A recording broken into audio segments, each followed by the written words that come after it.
Where were you? That was 45 years ago tonight. 3 men lifted off from a Florida launch pad on a mission to the moon that had no guarantee of success or their own survival.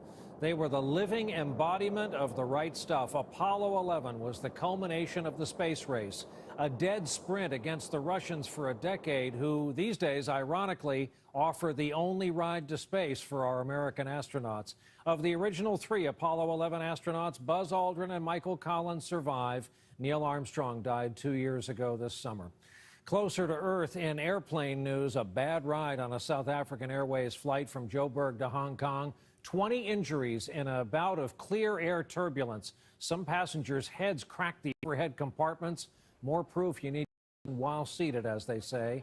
And while your airline captain won't do this, it's important to know they can if they need to.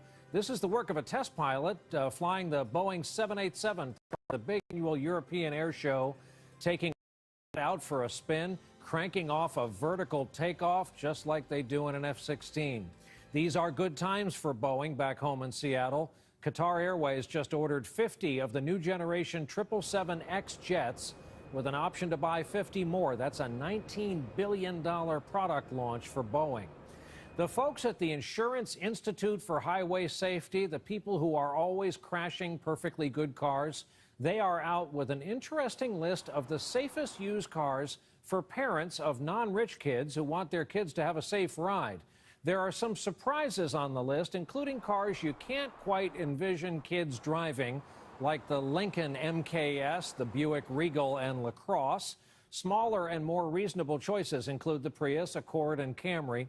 For those interested parents and potential buyers, we've put the entire list on our website tonight, NBCnews.com. A Marine Corps veteran of the Vietnam War who lost both of his legs to a landmine 40 years ago is expressing thanks to the selfless